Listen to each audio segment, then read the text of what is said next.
What's going on in America today? Why are we over our heads in debt? Why can't the politicians bring debt under control?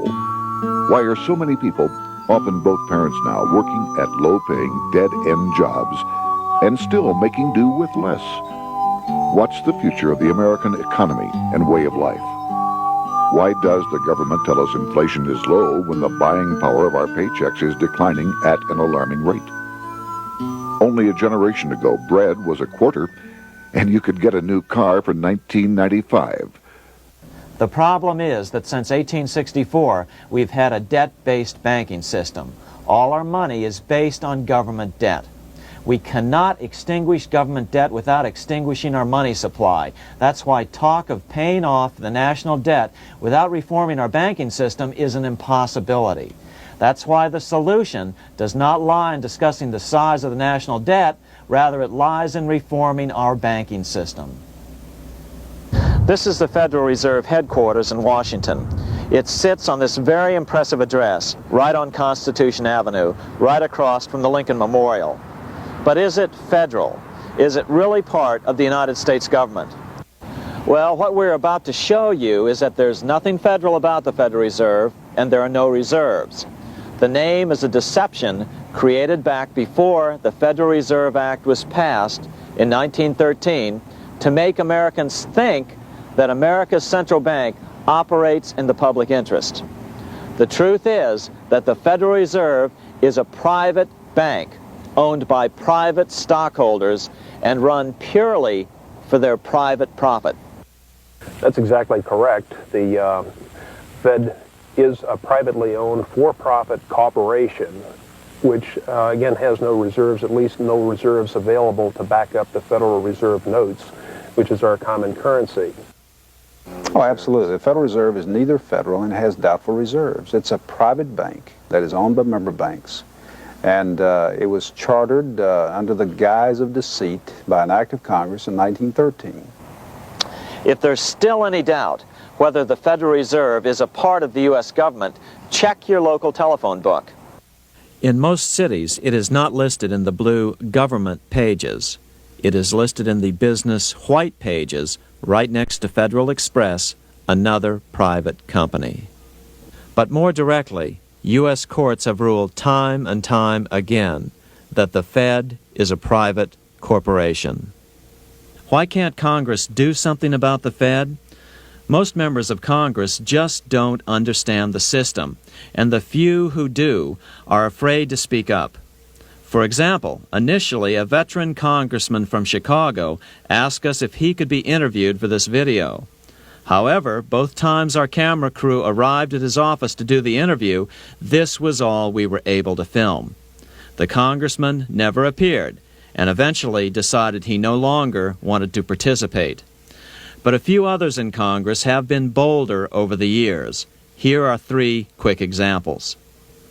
In 1923, Representative Charles A. Lindbergh, a Republican from Minnesota, and father of the famed aviator Lucky Lindy, put it this way: the financial system has been turned over to the Federal Reserve Board. That board administers the finance system by authority of a purely profiteering group. The system is private, conducted for the sole purpose of obtaining the greatest possible profits from the use of other people's money. One of the most outspoken critics in Congress of the Fed was the former chairman of the House Banking and Currency Committee during the Great Depression years. Lewis T. McFadden, Republican of Pennsylvania, said in 1932, "We have in this country one of the most corrupt institutions the world has ever known. I refer to the Federal Reserve Board. This evil institution has impoverished the people of the United States and has practically bankrupted our government. It has done this through the corrupt practices of the moneyed vultures who control it." Senator Barry Goldwater was a frequent critic of the Fed. Most Americans have no real understanding of the operation of the international moneylenders. The accounts of the Federal Reserve System have never been audited. It operates outside the control of Congress and manipulates the credit of the United States. The Federal Reserve really even though it is not part of the federal government, it is more powerful than the federal government. It's more powerful than the president, the Congress, and the courts. Now, a lot of people challenge me on that, but let me prove my case. The Federal Reserve determines what the average person's car payment is going to be, what their house payment is going to be, and whether they have a job or not. And I submit to you that that's total control. And the Federal Reserve is the largest single creditor of the United States government. What does Proverbs tell us? The borrower is servant to the lender. What one has to understand is that from the day the Constitution was adopted right up to today, the folks who profit from privately owned central banks, as Madison called them, the money changers, have fought a running battle for control over who gets to print America's money. Why is who prints the money so important? Think of money as just another commodity. If you have a monopoly on a commodity that everyone needs, everyone wants, and nobody has enough of, there are lots of ways to make a profit, and also exert tremendous political influence. That's what this battle is all about. Throughout the history of the United States, the money power has gone back and forth between Congress and some sort of privately owned central bank. The Founding Fathers knew the evils of a privately owned central bank. First of all, they had seen how the privately owned British central bank, the Bank of England, had run up the British national debt to such an extent that Parliament had been forced to place unfair taxes on the American colonies. In fact, as we'll see later, Ben Franklin claimed that this was the real cause of the American Revolution. Most of the Founding Fathers realized the potential dangers of banking and feared bankers' accumulation of wealth and power. Jefferson put it this way: I sincerely believe that banking institutions are more dangerous to our liberties than standing armies. The issuing power should be taken from the banks and restored to the people to whom it properly belongs. That succinct statement of Jefferson is, in fact, the solution to all our economic problems today. It bears repeating. The issuing power should be taken from the banks and restored to the people to whom it properly belongs. James Madison, the main author of the Constitution, agreed. Interestingly, he called those behind the central bank scheme money changers. Madison strongly criticized their actions. History records that the money changers have used every form of abuse, intrigue, deceit, and violent means possible to maintain their control over governments by controlling money and its issuance. The battle over who gets to issue our money has been the pivotal issue throughout the history of the United States. Wars are fought over it, depressions are caused to acquire it. Yet after World War I, this battle was rarely mentioned in newspapers or history books. Why? By World War I, the money changers, with their dominant wealth, had seized control of most of the nation's press. Throughout U.S. history, this battle over who gets the power to issue our money has raged. In fact, it's changed hands back and forth 8 times since 1764, yet this fact has virtually vanished from public view for over 3 generations behind a smokescreen emitted by Fed cheerleaders in the media.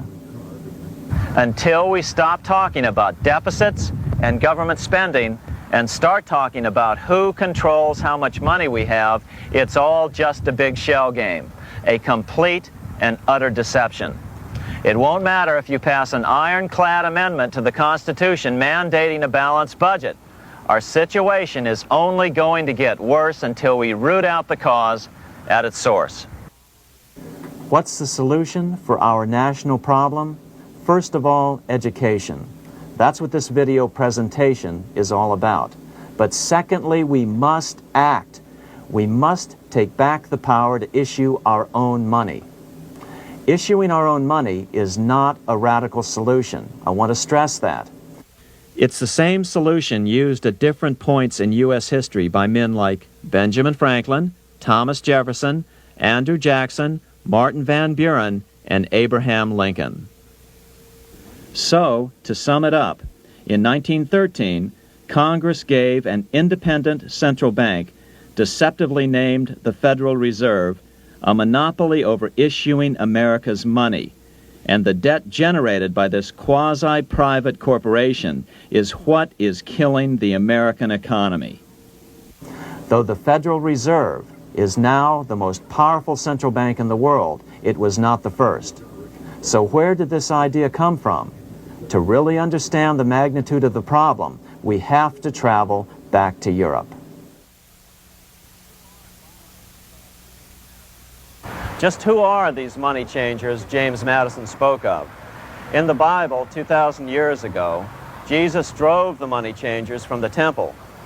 It was the only time Jesus used force during his ministry.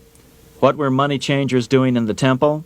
When Jews came to Jerusalem to pay their temple tax, they could only pay it with a special coin, the half shekel of the sanctuary. This was a half ounce of pure silver about this size. It was the only coin around at that time which was pure silver and of assured weight without the image of a pagan emperor. Therefore, to Jews, the half shekel was the only coin acceptable to God. But these coins were not plentiful. The money changers had cornered the market on them. Then they raised the price, just like any other commodity, to whatever the market would bear. In other words, money changers were making exorbitant profits because they held a virtual monopoly on money. The Jews had to pay whatever they demanded. To Jesus, this totally violated the sanctity of God's house.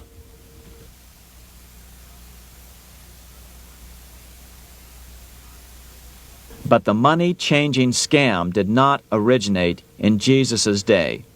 200 years before Christ, Rome was having trouble with money changers. 2 early Roman emperors had tried to diminish the power of the money changers by reforming usury laws and limiting land ownership to 500 acres. They were both assassinated. In 48 BC, Julius Caesar took back the power to coin money from the money changers and minted coins for the benefit of all. With this new, plentiful supply of money, he built great public works projects. By making money plentiful, Caesar won the love of the common man. But the money changers hated him. Some believe this was an important factor in Caesar's assassination.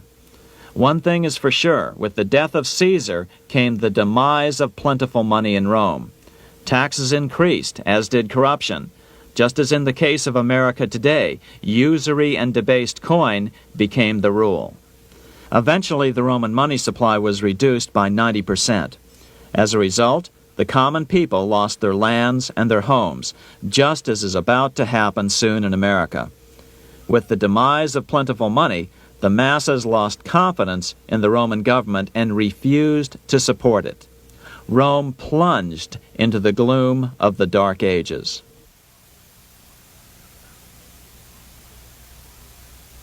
A 1,000 years after the death of Christ, money changers, those who loan out and manipulate the quantity of money, were active in medieval England. In fact, they were so active that acting together, they could manipulate the entire English economy. These were not bankers per se. The money changers generally were the goldsmiths.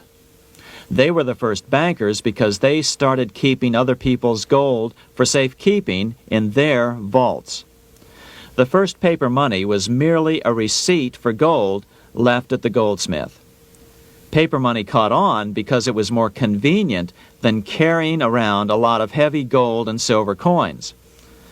Eventually, goldsmiths noticed that only a small fraction of the depositors ever came in and demanded their gold at any one time. Goldsmiths started cheating on the system. They discovered that they could print more money than they had gold, and usually no one would be the wiser. Then they could loan out this extra money and collect interest on it. This was the birth of fractional reserve banking.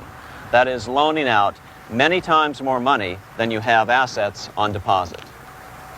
So, if $1,000 in gold were deposited with them, they could loan out about $10,000 in paper money and draw interest payments on it, and no one would ever discover the deception. By this means, goldsmiths gradually accumulated more and more wealth and used this wealth to accumulate more and more gold. Today, this practice of loaning out more money than there are reserves is known as fractional reserve banking. Every bank in the United States is allowed to loan out at least 10 times more money than they actually have. That's why they get rich on charging, let's say, 8% interest. It's not really 8% per year, which is their income. It's 80%. That's why bank buildings are always the largest in town. But does that mean that all interest or all banking should be illegal? Hardly. In the Middle Ages, canon law, the law of the Catholic Church, forbade charging interest on loans. This concept followed the teachings of Aristotle and St. Thomas Aquinas. They taught that the purpose of money was to serve the members of society, to facilitate the exchange of goods needed to lead a virtuous life. Interest, in their belief, hindered this purpose by putting an unnecessary burden on the use of money. In other words, interest was contrary to reason and justice.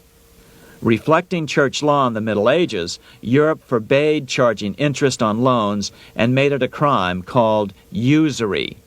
As commerce grew, and therefore opportunities for investment arose in the late Middle Ages, it came to be recognized that to loan money had a cost for the lender, both in risk and in lost opportunity. So some charges were allowed, but not interest per se. But all moralists, no matter what religion, condemn fraud, oppression of the poor, and injustice as clearly immoral. As we will see, fractional reserve lending is rooted in a fraud, results in widespread poverty, and reduces the value of everyone else's money. The ancient goldsmiths discovered that extra profits could be made by rowing the economy between easy money and tight money. When they made money easier to borrow, then the amount of money in circulation expanded. Money was plentiful. People took out more loans to expand their businesses. But then the money changers would tighten the money supply. They would make loans more difficult to get. What would happen? Just what happens today. A certain percentage of people could not repay their previous loans and could not take out new loans to repay the old ones. Therefore, they went bankrupt and had to sell their assets to the goldsmiths for pennies on the dollar. The same thing is still going on today. Only today, we call this rowing of the economy up and down the business cycle. Like Julius Caesar, King Henry I of England finally resolved to take the money power away from the goldsmiths about 1100 AD. Henry could have used anything as money, seashells, feathers, or even yak dung, as is often done in remote Tibetan provinces. But he invented one of the most unusual money systems in history. It was called the tally stick system. Here I have one of the few surviving examples of this form of British money, which lasted 726 years until 1826, a tally stick. The tally system was adopted to avoid the monetary manipulation of the goldsmiths. Tally sticks were money fabricated out of sticks of polished wood. Notches were cut along one edge of the stick to indicate the denominations. Then the stick was split lengthwise through the notches so that both pieces still had a record of the notches. The king kept one half to protect against counterfeiting. Then he would spend the other half into the economy and they would circulate as money. This particular tally stick is huge. It represented 25,000 pounds. One of the original stockholders in the Bank of England purchased his original shares with this stick. In other words, he bought shares in the world's richest and most powerful corporation with a stick of wood. It's ironic that after its formation in 1694, the Bank of England attacked the tally stick system because it was money outside the power of the money changers, just as King Henry had wanted it to be. Why do people accept sticks of wood for money? That's a great question. Throughout history, people traded anything they thought had value and used as money. You see, the secret is that money is only what people agree on to use as money. What's our paper money today? It's really just paper. But here's the trick. King Henry ordered that tally sticks had to be used to pay the king's taxes. This built-in demand for tally sticks immediately made them circulate and be accepted as money. And they worked well. In fact, no other form of money has worked so well for so long as tally sticks. Keep in mind, the British Empire was built under the tally stick system. The tally stick system succeeded despite the fact that the money changers constantly attacked it by offering the metal coin system as competition. In other words, metal coins never went completely out of circulation, but tally sticks hung on because they were good for the payment of taxes. Finally, in the 1500s, King Henry VIII relaxed the laws concerning usury, and the money changers wasted no time reasserting themselves. They quickly made their gold and silver money plentiful for a few decades. But when Queen Mary took the throne and tightened the usury laws again, the money changers renewed the hoarding of gold and silver coins, forcing the economy to plummet. When Queen Mary's sister, Queen Elizabeth I, took the throne, she was determined to regain control over English money. Her solution was to issue gold and silver coins from the public treasury and take the control over the money supply away from the money changers. Although control over money was not the only cause of the English Revolution in 1642, religious differences fueled the conflict. Monetary policy played a major role. Financed by the money changers, Oliver Cromwell finally overthrew King Charles, purged the Parliament, and put the king to death. The money changers were immediately allowed to consolidate their financial power. The result was that for the next 50 years, the money changers plunged Great Britain into a series of costly wars. They took over a square mile of property in the center of London, known as the City of London. This area today is still known as one of the 3 predominant financial centers of the world. Conflicts with the Stuart kings led the money changers in England to combine with those in the Netherlands to finance the invasion of William of Orange, who overthrew the Stuarts in 1688 and took the English throne.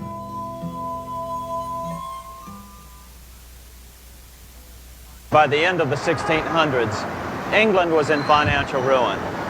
50 years of more or less continuous wars with France and Holland had exhausted her. Frantic government officials met with the money changers to beg for the loans necessary to pursue their political purposes. The price was high. A government-sanctioned, privately owned bank which could issue money created out of nothing. It was to be the modern world's first privately owned central bank, the Bank of England. Although it was deceptively called the Bank of England to make the general population think it was part of the government, it was not. Like any other private corporation, the Bank of England sold shares to get started. The investors, whose names were never revealed, were supposed to put up £1.25 million British pounds in gold coin to buy their shares in the bank, but only £750,000 was ever received. Despite that, the bank was duly chartered in 1694 and started out in the business of loaning out several times the money it supposedly had in reserves, all at interest. In exchange, the new bank would loan British politicians as much of the new currency as they wanted, as long as they secured the debt by direct taxation of the British people. So, legalization of the Bank of England amounted to nothing less than legal counterfeiting of a national currency for private gain. Unfortunately, nearly every nation now has a privately controlled central bank using the Bank of England as the basic model. Such is the power of these central banks that they soon take total control over a nation's economy. It soon amounts to nothing but a plutocracy, rule by the rich. It would be like putting control of the army in the hands of the mafia. The danger of tyranny would be extreme. Yes, we need central banks. No, we do not need them in private hands. The central bank scam is really a hidden tax. The nation sells bonds to the central bank to pay for things it does not have the political will to raise taxes to pay for. But the bonds are purchased with money the central bank creates out of nothing. More money in circulation makes your money worth less. The government gets as much money as it needs, and the people pay for it in inflation. The beauty of the plan is that not one person in 1,000 can figure it out because it's usually hidden behind complex-sounding economics gibberish. With the formation of the Bank of England, the nation was soon awash in money. Prices throughout the country doubled. Massive loans were granted for just about any wild scheme. One venture proposed to drain the Red Sea to recover gold supposedly lost when the Egyptian army drowned pursuing Moses and the Israelites. By 1698, government debt grew from the initial £1.25 million to £16 million. Naturally, taxes were increased and then increased again to pay for all of this. With the British money supply firmly in their grip, the British economy began a wild roller coaster series of booms and depressions, exactly the sort of thing a central bank claims it is determined to prevent. There are two things which I think are intrinsic not just to the Bank of England but to central banking generally. The first is an involvement in the formulation of monetary policy with the specific objective of achieving monetary stability. However, since the Bank of England took control, the British pound has rarely been stable. Now let's take a look at the role of the Rothschild family, the family said to be the wealthiest in the world.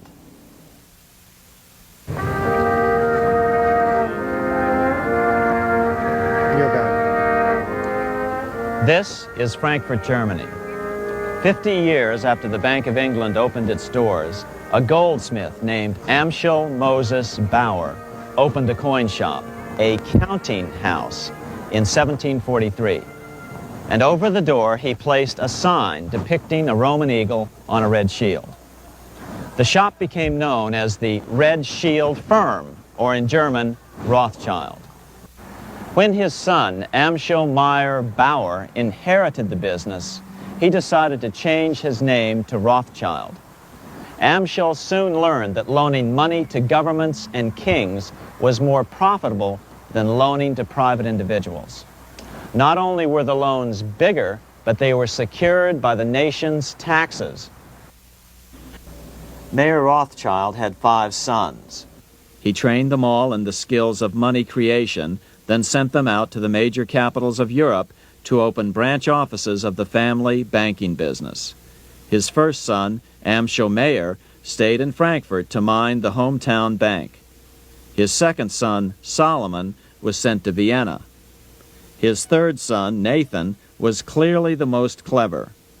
He was sent to London at age 21 in 1798, 100 years after the founding of the Bank of England. His fourth son, Karl, went to Naples, and his fifth son, Jacob, went to Paris. In 1785, Mayer Amschel moved his entire family to this larger house, a 5-story dwelling he shared with the Schiff family. This house was known as the Green Shield. The Rothschilds and the Schiffs would play a central role in the rest of European financial history and in that of the United States. The Rothschilds broke into dealings with European royalty here at Wilhelmshof, the palace of the wealthiest man in Germany. In fact, the wealthiest monarch in all Europe, Prince William of Hesse-Kassel. At first, the Rothschilds were only helping William speculate in precious coins. But when Napoleon chased Prince William into exile, he sent £550,000, a gigantic sum at that time, to Nathan Rothschild in London with instructions for him to buy consols, British government bonds, also called government stock. But Rothschild used the money for his own purposes. With Napoleon on the loose, the opportunities of wartime investments were nearly limitless. William returned here sometime prior to the Battle of Waterloo in 1815. He summoned Rothschild and demanded his money back. The Rothschilds returned William's money with the interest the British consuls would have paid him had the investment actually been made. But the Rothschilds kept all the past profits they had made using William's money. Nathan Rothschild later bragged that in the 17 years he'd been in England, he'd increased his original £20,000 stake given to him by his father by 2,500 times. By cooperating within the family, the Rothschilds soon grew unbelievably wealthy. By the mid-1800s, they dominated all European banking and were certainly the wealthiest family in the world.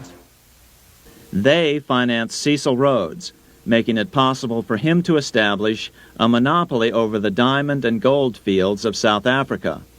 In America, they financed the Harrimans and railroads, the Vanderbilts and railroads and the press, and Carnegie in the steel industry, among many others.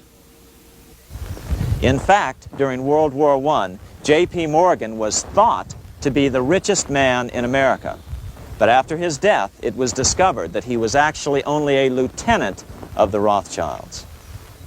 Once Morgan's will was made public, it was discovered that he owned only 19% of J.P. Morgan companies. By 1850, James Rothschild, the heir of the French branch of the family, was said to be worth 600 million French francs, 150 million more than all the other bankers in France put together. He built this mansion called Ferrier, just east of Paris. Wilhelm I, on seeing it, exclaimed, "Kings couldn't afford this. It could only belong to a Rothschild." Another 19th century French commentator put it this way: "There is but one power in Europe, and that is Rothschild." There is no evidence that their predominant standing in European or world finance has changed.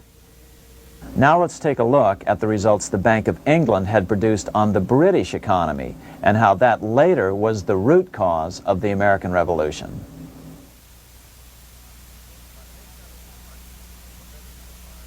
By the mid-1700s, the British Empire was nearing its height of power around the world. But Britain had fought 4 costly wars in Europe since the creation of their privately owned central bank, the Bank of England. The cost had been high. To finance these wars, the British Parliament here had borrowed heavily from the bank. By the mid-1700s, the government's debt here in Britain was £140 million, a staggering sum for those days. Consequently, the British government embarked on a program of trying to raise revenues from their American colonies in order to make their interest payments to the bank. But in America, it was a different story. The scourge of a privately owned central bank had not yet hit. This is Independence Hall in Philadelphia, where the Declaration of Independence and Constitution were signed. In the mid-1700s, pre-revolutionary America was still relatively poor.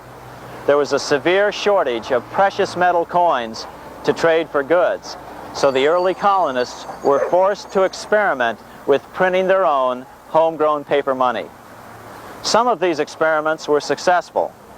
Franklin was a big supporter of the colonies printing their own paper money. In 1757, Franklin was sent to London. He ended up staying for the next 18 years here, nearly until the start of the American Revolution. During this period, the American colonies began to issue their own money. Called colonial scrip, the endeavor was very successful. It provided a reliable medium of exchange, and it also helped to provide a feeling of unity between the colonies. Remember, colonial scrip was just paper money, debt-free money, printed in the public interest, and not backed by gold or silver coin. In other words, it was a totally fiat currency. One day, officials of the Bank of England asked Franklin how he would account for the newfound prosperity of the colonies. Without hesitation, he replied, That is simple. In the colonies, we issue our own money. It is called colonial scrip. We issue it in proper proportion to the demands of trade and industry to make the products pass easily from the producers to the consumers. In this manner, creating for ourselves our own paper money, we control its purchasing power, and we have no interest to pay to no one. This was just common sense to Franklin, but you can imagine the impact it had on the Bank of England. America had learned the secret of money, and that genie had to be returned to its bottle as soon as possible.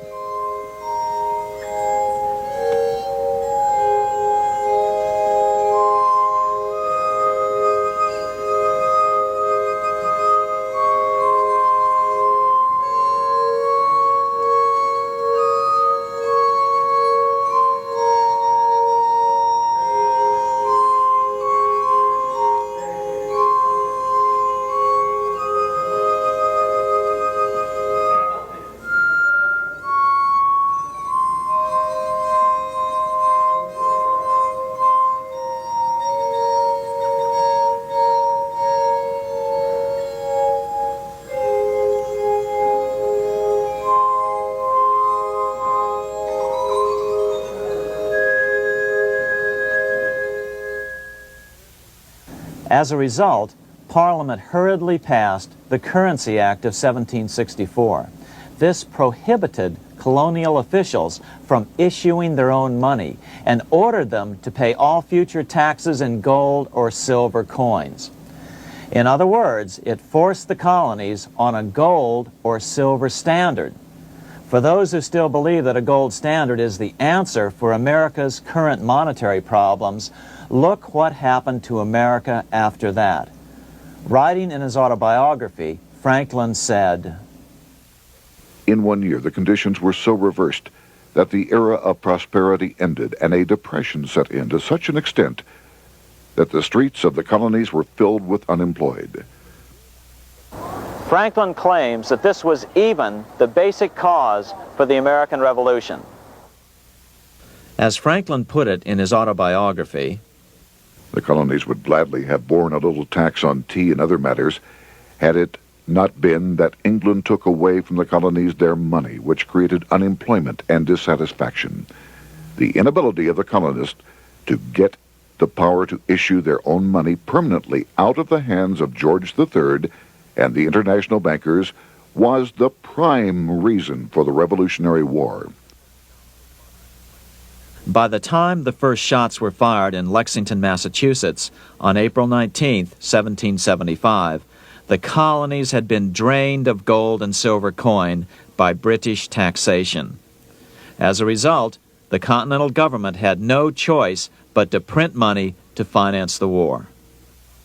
At the start of the Revolution, the U.S. money supply stood at $12 million. By the end of the war, it was nearly $500 million. As a result, the currency was virtually worthless. Shoes sold for $5,000 a pair. Colonial scrip had worked because just enough was issued to facilitate trade. As George Washington lamented, a wagon load of money will scarcely purchase a wagon load of provisions. Today, those who support a gold-backed currency point to this period during the Revolution to demonstrate the evils of a fiat currency. But remember, the same currency had worked so well 20 years earlier during times of peace that the Bank of England had Parliament outlaw it. Towards the end of the Revolution, the Continental Congress, meeting here at Independence Hall, grew desperate for money. In 1781, they allowed Robert Morris, their financial superintendent, to open a privately owned central bank. Incidentally, Morris was a wealthy man who had grown wealthier during the Revolution by trading in war materials. Called the Bank of North America, the new bank was closely modeled after the Bank of England. It was allowed to practice fractional reserve banking. That is, it could lend out money it didn't have, then charge interest on it. If you or I were to do that, we would be charged with fraud, a felony. The bank's charter called for private investors to put up $400,000 worth of initial capital. But when Morris was unable to raise the money, he brazenly used his political influence to have gold deposited in the bank, which had been loaned to America by France. He then loaned this money to himself and his friends to reinvest in shares of the bank. And, like the Bank of England, the bank was given a monopoly over the national currency. Soon the dangers became clear. The value of American currency continued to plummet. So, 4 years later, in 1785, the bank's charter was not renewed.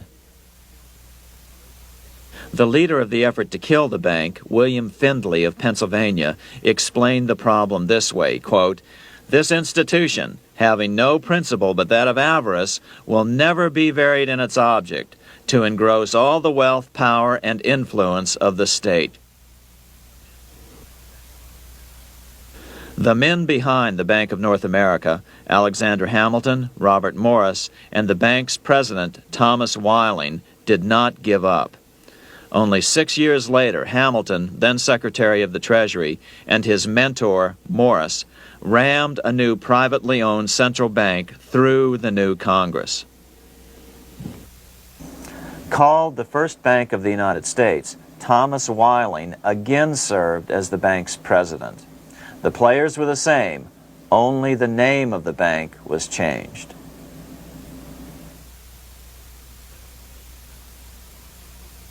In 1787, colonial leaders assembled in Philadelphia to replace the ailing Articles of Confederation. As we saw earlier, both Thomas Jefferson and James Madison were unalterably opposed to a privately owned central bank. They had seen the problems caused by the Bank of England. They wanted nothing of it. As Jefferson later put it,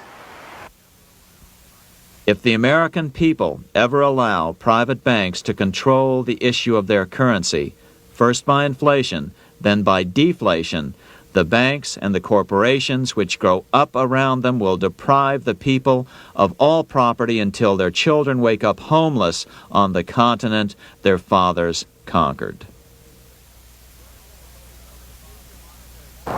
During the debate over the future monetary system, another one of the founding fathers, Gouverneur Morris, castigated the motivations of the owners of the Bank of North America. Gouverneur Morris headed the committee that wrote the final draft of the Constitution.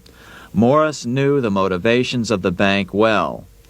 Along with his old boss, Robert Morris, Gouverneur Morris and Alexander Hamilton were the ones who had presented the original plan for the Bank of North America to the Continental Congress in the last year of the Revolution. In a letter he wrote to James Madison on July 2nd, 1787, Gouverneur Morris revealed what was really going on. The rich will strive to establish their dominion and enslave the rest. They always did.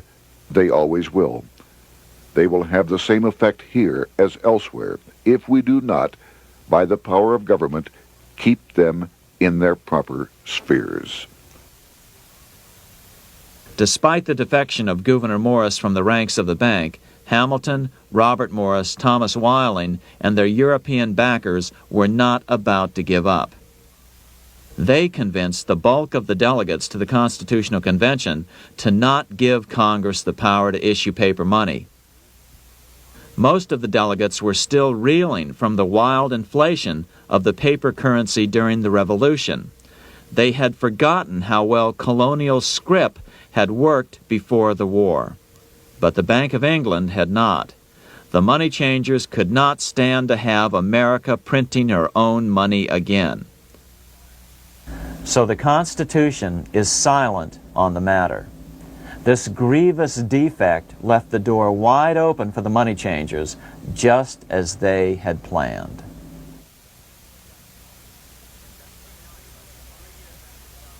In 1790, less than 3 years after the Constitution had been signed, the money changers struck again. The newly appointed first Secretary of the Treasury, Alexander Hamilton, proposed a bill to the Congress calling for a new, privately owned central bank. Coincidentally, that was the very year that Amschel Rothschild made his pronouncement from his flagship bank in Frankfurt. Let me issue and control a nation's money, and I care not who writes the laws. Alexander Hamilton was a tool of the international bankers, and he wanted to create the U.S. Bank, the BUS, or the Bank of the United States, and did so. Interestingly, one of Hamilton's first jobs after graduating from law school in 1782 was as an aide to Robert Morris, the head of the Bank of North America. In fact, the year before, Hamilton had written Morris a letter saying, "A national debt, if it is not excessive, will be to us a national blessing." A blessing to whom? After a year of intense debate, in 1791, Congress passed the bill and gave it a 20-year charter. The new bank was to be called the First Bank of the United States, or BUS. Here we are in front of the First Bank of the United States in Philadelphia. The bank was given a monopoly on printing U.S. currency, even though 80% of its stock would be held by private investors. The other 20% would be purchased by the U.S. government. But the reason was not to give the government a piece of the action, it was to provide the capital for the other 80% owners. As with the old Bank of North America and the Bank of England before that, the stockholders never paid the full amount for their shares. The U.S. government put up their initial $2 million in cash. Then the bank, through the old magic of fractional reserve lending, made loans to its charter investors so they could come up with the remaining $8 million of capital needed for this risk-free investment. Like the Bank of England, the name of the Bank of the United States was deliberately chosen to hide the fact that it was privately controlled. And like the Bank of England, the names of the investors in the bank were never revealed. Many years later, it was a common saying that the Rothschilds were the power behind the old Bank of the United States. The bank was sold to Congress as a way to bring stability to the banking system and eliminate inflation. So what happened? Over the first 5 years, the U.S. government borrowed $8.2 million from the Bank of the United States. In the same 5-year period, prices rose by 72%. Jefferson, as the new Secretary of State, watched the borrowing with sadness and frustration, unable to stop it. I wish it were possible to obtain a single amendment to our Constitution, taking from the federal government the power of borrowing. Millions of Americans feel the same way today. They watch in helpless frustration as the federal government borrows the American economy into oblivion. So, although it was called the First Bank of the United States, it was not the first attempt at a privately owned central bank in this country. As with the Bank of North America, the government put up most of the cash to get this private bank going, then the bankers loaned the money to each other to buy the remaining stock in the bank. It was a scam, plain and simple, and they wouldn't be able to get away with it for long. But first, we have to travel back to Europe to see how a single man was able to manipulate the entire British economy by obtaining the first news of Napoleon's final defeat.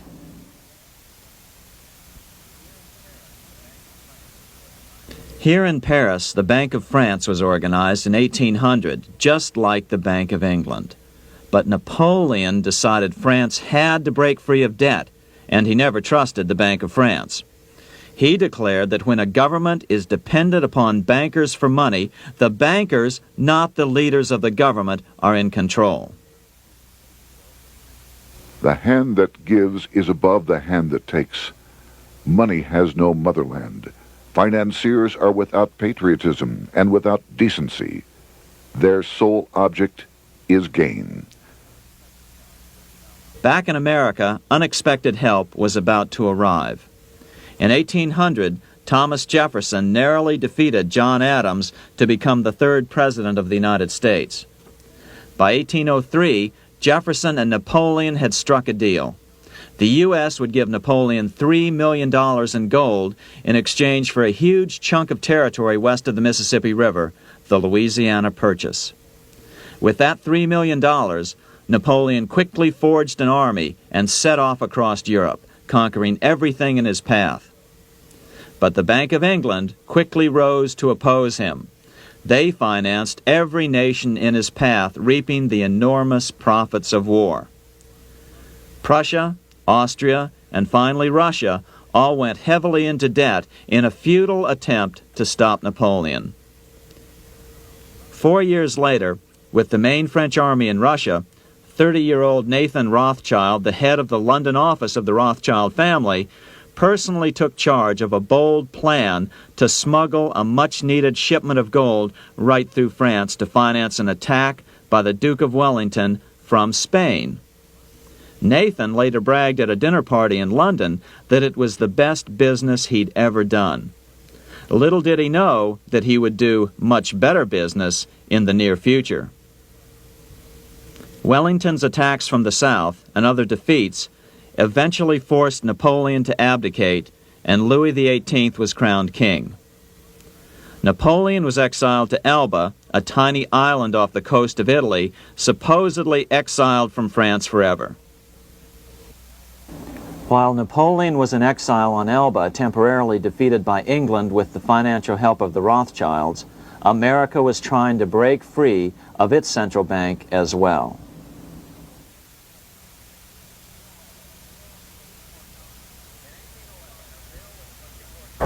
In 1811, a bill was put before Congress to renew the charter of the Bank of the United States.